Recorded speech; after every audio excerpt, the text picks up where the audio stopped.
With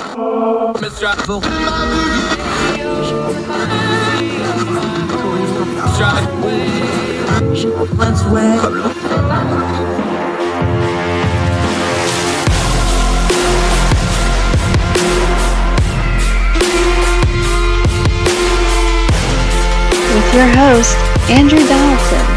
This is Heard Tell. Welcome back to Heard Tell. I'm Andrew Donaldson. Thank you so much for giving us the most precious thing you have, your time. That's why we do what we do here on Heard Tell. We turn down the noise of the news cycle, try to talk about things that matter, try to ignore the things that don't, or get to the bottom of them and try to find if there's anything in there worth talking about. And we discern our times by having good information, talking to knowledgeable guests. So glad you're with us. Appreciate it. There's an old saying that when it comes to the workplace, you should never talk about religion or politics, especially not together. Of course, that's kind of a fairy tale. You can't separate those two. Why? Well, religion is a study of what people believe, how they see themselves, how they see life itself. Politics is how people govern themselves, how they see their worldview, and how they see their interactions with other people. People are important because they are the most precious things on earth. It's the only things we can't replace. Once you're dead, you're gone. Can't bring that back. And our perceptions of how we treat other people and how we treat ourselves and how we view people is important. So no, religion and politics is not inseparable, no matter how much you may want it to be, how much you probably don't want to talk about it in certain work situations. I get that. I've enforced that rule a time or two when I was in charge of things. But we talk religion and politics on this show, and they go together because people are complicated. And those things feed into how they see the world, how they see politics, and how they see each other. Let's go to an opinion piece in the Washington Post. This is by Paul Waldman. Now, I don't agree with absolutely everything here, but he drives to something that I want to discuss. So I'm going to read his piece as a basis, and we're going to talk about a few things real quick. Again, these are Paul Waldman's words from the Washington Post. Constitution may forbid any religious test for public office. But where politics is actually practiced, candidates are constantly testifying about their faith, hoping we'll all see them as principles and morals, no matter our own beliefs. Yet, despite what many voters believe, there's little reason to think there's something worthwhile about piety in politicians. A recent kerfluffle over comments by Jenna Ellis, an erstwhile Trump lawyer, current senior advisor to Pennsylvania Republican gubernatorial candidate Doug Mastriano, who himself adheres to odious Christian nationalist worldviews, made this question newly relevant. Ellis responded to a recent Post article on Democratic nominee Josh Shapiro's Jewish faith by tweeting that, quote, Josh Shapiro is a secular Jew in the same way Joe Biden is a secular Catholic, end quote. It was an utterly vulgar for a Gentile like Ellis to pass judgment on whether any Jew is sufficiently Jewish. It's also a particularly weird way to attack Shapiro, who is devoutly observant. Again, this is Paul Waldman writing in the Washington Post. Unfortunately, this wasn't too surprising given the recent eruptions of anti-Semitic remarks from high-profile conservatives, including Donald Trump, who has a long history of tossing around anti-Semitic tropes while expressing surprise that more Jews don't abandon their values to support him. Most notable, though, is the implication that being more secular in Ellis's eyes would make Shapiro more objectionable as governor.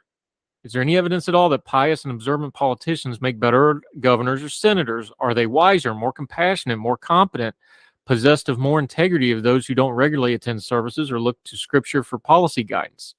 There is. I haven't been able to find it. In our long history of rogues and villains in public office, the highly religious are more than adequately represented.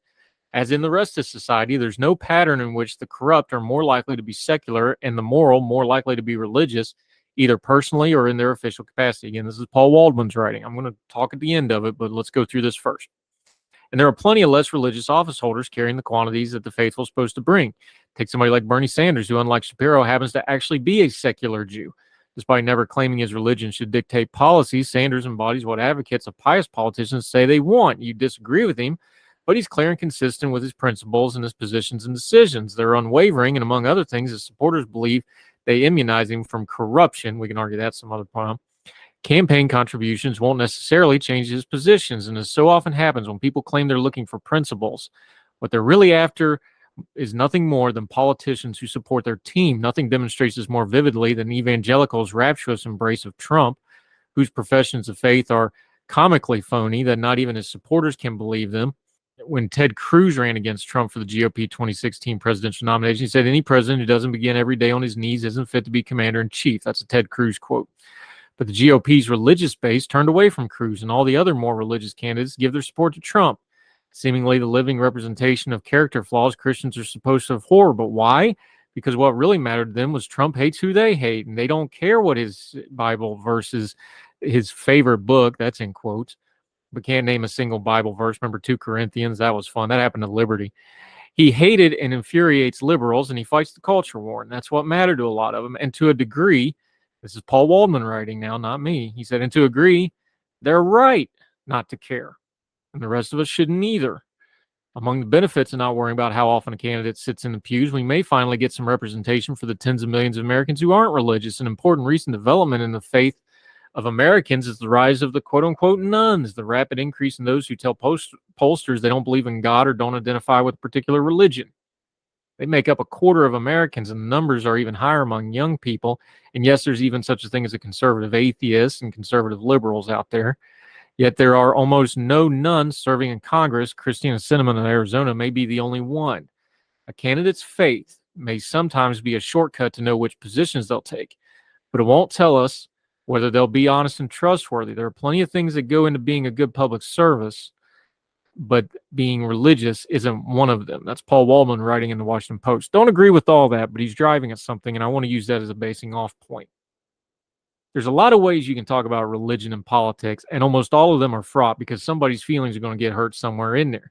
Even inside of faith groups and denominations, or however they're divided up, you can't get people to agree on anything. Trust me, I'm a Baptist. We argue everything from casserole to colors of the carpet to what kind of music. We can't agree on anything about anything, and that's just inside of our own little corner of the religious world. That goes for a lot of other people too, Catholics, Muslims. I'm sure our Jewish friends argue about certain things during synagogue meetings. I don't know if they have business meetings or not, but in our churches, we certainly argue over everything. We can't agree on very much, even inside the confines and constructs of our faith.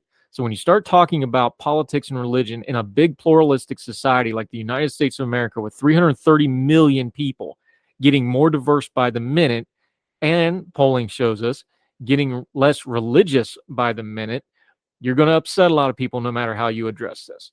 So let's kind of keep it on a practical level and just deal with it this way. Here's one of my rule of thumbs when it comes to a candidate and their religiosity, for lack of a better term to put it, what they say. As in all things, judge actions, not words, because anybody can learn the buzzwords. They can speak the languages. They can say the right things. They can even quote whole verses of scripture. It doesn't really tell you anything about their personal life. So I already can hear it now. There'll be folks from our Christian friends that'll be like, it's not very Christian to judge. Okay. It is Christian to fruit inspect. That's in the Bible. Might want to check that one out. But I do judge actions, and I do inspect fruit. If you claim to be of a certain kind of fruit tree, I want to see what you produce. So go with actions, not words. Here's you a good telltale with a lot of people. People that got to be really loud and be really upfront and tell you how great they are with their faith and how religious they are and how much they pursue their faith and how Christ-like they are, or how much they attend to whatever other faith group they may be like. That's usually a red flag to me. Now, you can call me cynical, but here's the thing about it. Your religious belief should have a lifestyle component to it. That's why I don't lead off with it. I'm a very bad example of my faith group. I try my best with it, but I'm really, really not good at it. I fail a lot, so I don't lead off with that. If you want to talk religion, we can. I've studied theology better part of 20 years, both academically and just because I enjoy it, but I don't lead off with that, because I'm very aware of my own sins and my own failings. We can talk about it if you want to in a conversation. See, that's how you handle that. If you're going to lead off on your Facebook pages and your Twitter feeds or your candidate websites or your fundraising emails, yes, do that too, then I have a right to judge you based on that. And if it doesn't match up with the faith group you're aspiring to, I can judge that too. But what Paul Waldman got at here, and the part I do agree with him on, is we've got too many people that don't want to do that. They just hear the words and never actually judge the actions to see if they match those words. Now, some of that's because we're all hypocrites to some degree. We all have failings. That's why we have faith in the first place, because we're all trying to work through this life thing. We're all trying to understand life. We're all trying to figure out how to be better people.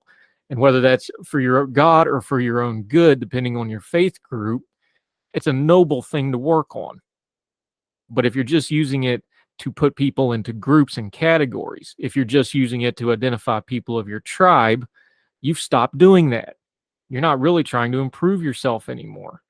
Now you've just got a tribe. Now you've just got a group. You might as well be the Elks Lodge with a cross on the front of it. Are you really being all that religious if that's the case? Culture and politics, and religion and politics, and morals and politics, and morals and religion are some of the most complicated concepts we have. Philosophers have debated them for years. Theologians have fought over them. We fought wars between different religious groups over these sorts of things. So when it comes to religion and politics, we ought to be at least able to talk about it honestly and say, let's judge actions, not words. Your buzzwords don't impress me. We have internet and Google now. Anybody can find those. What does your actions tell me? And fair enough, just sitting in a pew doesn't make you religious, or going to synagogue, or going to Friday prayers, or whatever other religious group you are. Fair enough. Everybody can do that. Going to Walmart doesn't make you a Walton. I get that. What does your life say? What does the things you put your time and energy in? We always open this program with thanking you for giving us the most precious thing you have, your time. Let me see where you spend your time. Is that with your faith group doing charity work or doing things in the community or praying or whatever it is? Or do you spend that time attacking other people? Politics is rough. Religion's hard to understand. But we can judge people's actions. And if they don't match their words, we should believe them. More Herd Tell right after this.